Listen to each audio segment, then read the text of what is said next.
Hey guys, I just wanted to film a video that helped you understand the concept map a little bit better because I feel like we didn't get a lot of time to talk about it in class and go through some examples. So I'm going to do that right now. You can watch this video if you feel like you're good and you don't need any help. Don't watch it. But if you do, watch the whole thing, kind of go step by step with me. First of all, the purpose of the concept map is really to help you study well, organize your thoughts, and review all of the material that we've gone through this semester. I know that you also received a study guide that looks like this. This one is really a guide, and I would say at this point your priority is the concept map, which I have an example of here. This is a better way. This is really a priority because it's part of your final grade and you get to use it on the multiple choice for the final. So if I was a student like you, I would do this first and then do this. Better yet, read some of these questions, circle the ones you're confused about, bring those questions to school next time I see you, but work on this over the weekend. So that's what I would do if I were you. You should have received this paper, and this includes what we are going to concept map. It also includes the rubric. Make sure to read that over so that you can all get 5 for 5 on this assignment. And I also provided this sheet, which is a helpful how-to concept map paper for you. So this is the concept map paper that you should have, and it's kind of the 1/4 section of a larger concept map we will complete at the end of the school year. So let's talk about what this looks like. First of all, we are starting with cells. That's your major topic. So I'm going to write cells on the board.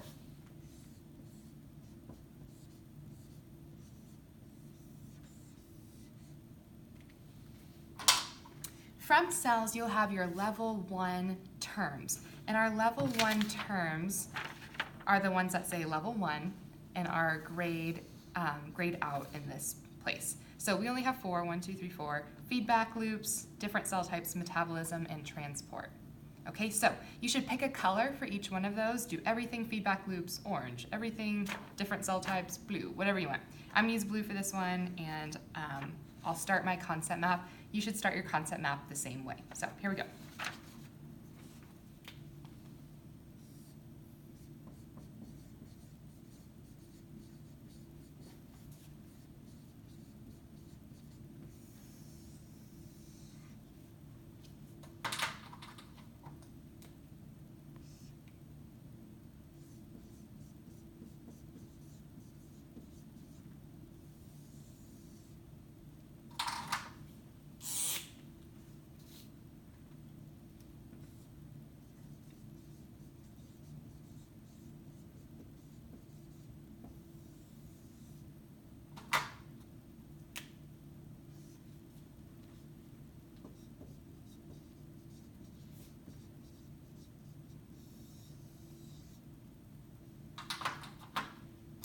So now I have my level 1 terms done. I'm going to start working on my level 2 terms, and I might stick with one of these as an example, and then the rest I'm going to assume you can do on your own.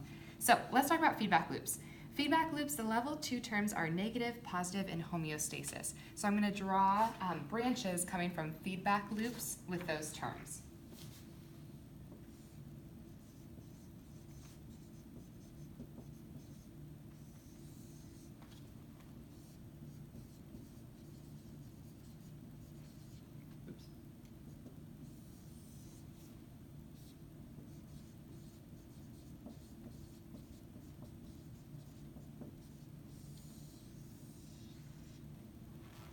Okay, one thing that I think students can get tripped up on is writing connecting terms for all of their lines here. So for cells, I feel like we don't necessarily, well, no, I think we do. Let's try and think of a connecting term for cells and feedback loops. An idea might be cells have reactions that include feedback loops. So I might write something like that. Have reactions, systems, processes, something like that. Let's use processes. Have processes that include feedback loops. Okay, feedback loops can be positive, can be negative, And feedback loops, an example of a feedback loop is homeostasis, and we know that homeostasis is a negative feedback loop as well. So feedback loops can result in homeostasis. Okay, let's keep going. The last thing we have are level 3 and beyond. The reason why it says level 3 and beyond is because in this concept map, you need to include 10 additional terms somewhere.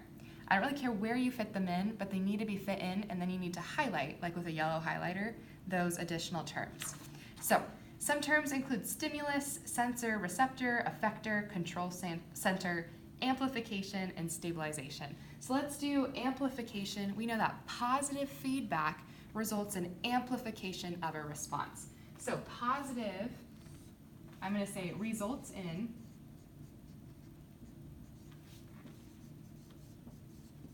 amplification of a response.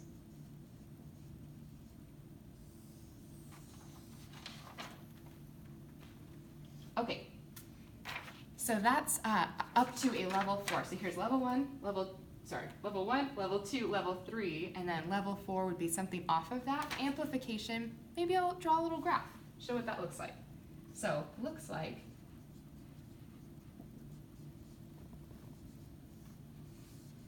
maybe this is time, maybe this is heart rate, and as time increases, heart rate just keeps on increasing. It's amplified over time. That might be an example. Okay, let's do one more, and then hopefully you can apply this to everything else in our feedback loop example to finish your concept map. So let's do homeostasis. Homeostasis is about stabilization, and that's one of our terms, so let's use that. Homeostasis results in stabilization.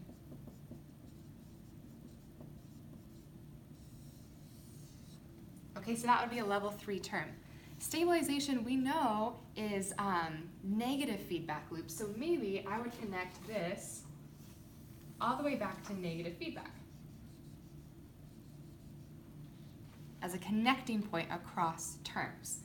Something else we could say for homeostasis is, for example,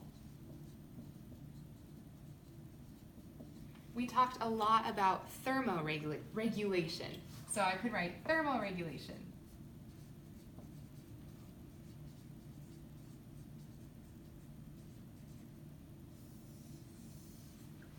Thermoregulation is when you get too hot. Do you remember when we did the gizmo of the woman running on a treadmill?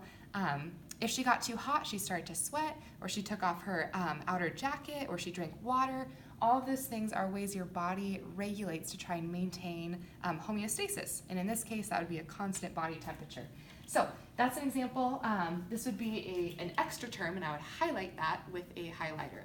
If I were to keep going and finish this out, when I moved on to cell type, I would start using red for all of my colors, just so it's really clear what branch you are working with. And you could connect terms across as well, across topics as well. So that's the expectation for you to start doing this weekend. I would recommend that you'd have maybe 3/4 of it done before you come to class next week. I'm happy to answer questions. You can email me, but I hope that that gets you at least a pretty good start. So get that done. Happy studying and have a great weekend.